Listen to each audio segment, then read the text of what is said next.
You ever want to kick your GoPro in the face because it keeps stopping recording on you?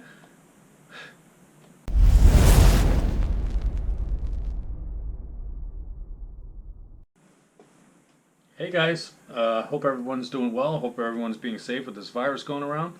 I did not forget about you guys. I'm in a down period right now. My short block is at the machine shop right now. He told me it would take about a few weeks, so I dropped it off a week ago. The head is over there. He's gonna recondition the head. I gave him the pistons the size of the bore. I gave him the rings to file fit because I don't have a filer for it, and I don't want to be bothered by that right now. And I got a lot of parts coming in for you guys. I'm going to set them up on the bench in the next video probably. We got some upgrades coming. I got a lot of parts ordered. Getting parts daily. I got Speeding Solutions, billet T-case bearing caps. While that transfer case is out, I might as well do it now because it's easy to do. So I'm going to upgrade the billet caps. I'll bring you guys along for that. I got an oil pan that I got from a local junkyard here. I got the clutch. I got the stock Luke clutch. I think that's how you pronounce it, Luke or Luck. I got the clutch in, got the pressure plate, comes with the throw-out bearing and the new pilot bearing and the tool. I'm waiting on the flywheel. I'm going with the factory dual mass flywheel just because I'm going to be driving. I drive this car a lot. I want to fast daily, and I don't want to break my knee because I'm getting old. So I got that coming. Let's see, I had to order a couple new tools. The tools you guys need for a project like this, you know, a lot of you mechanics out there, you probably have the basic tools. I've had no luck with torque wrenches, so I had to order a couple new torque wrenches. An inch pound torque wrench I had to order definitely because, you know, small motor, the Mazda uses a lot of inch pound torque ratings. I went with, from Edge Autosports, the MZR3 gasket kit they have, which comes with a new oil pump. It comes with a timing chain. Comes with a lot of things that I'm going to need for this this build. Especially when that one blew and it cracked the oil pickup tube. There was metal in it and blah. We're starting over. This is going to be a nice build. I changed it up. I'm going with King Racing bearings. I'm not going to go with the Mazda OEMs. I talked to the machinist and he recommended I go with the King. I'm going to go with the King P-Max tri-metal bearings for the mains and the rods. Got the L19 head studs on the way. Got the ARP main studs on the way. Got the bearings. Got the kit, the gasket kit and all that. And the only thing I have to get is injector seals. Which last time I went with Cork Sport injector seals, I may go with Overspeed Motorsports injector seals right now. And yes, it is getting very expensive to do this build. But I'm doing some upgrades, which is, you know, adding to the cost. And trying to do it the right way. That way I don't have to deal with any kind of problems down the road. I want to go with Damon motor mounts because it's already out. They're easily accessible, especially the transmission mount. So I'm probably going to do the Damon passenger and the driver's side motor mounts right now. The dog bone is still good, so I ordered a new VVT and it comes with a head gasket. I'm just going to use the factory head gasket. That should be just fine. I'll bring you guys along. You'll check all that stuff out. I'm going to set up all the parts that I've ordered on the bench. We'll go over them. So I've just been trying to get some stuff done. I'm going to bring you guys along. We're going to do the, eventually, after we do the motor build and everything's working out, I burnt the clear coat on the back bumper cover. We're gonna sand this down. We're gonna paint this. We'll prime it up. Not paint it, not prime it. We're gonna sand this bumper cover down. We'll spray new base coat on it. We'll spray some clear on it.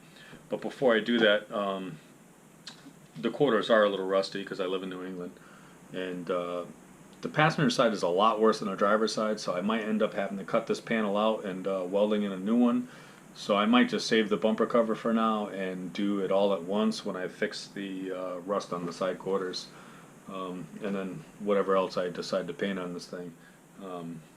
It does have some dings in it and stuff. I'm not too anal about that, but I'm trying to make the car a little nicer.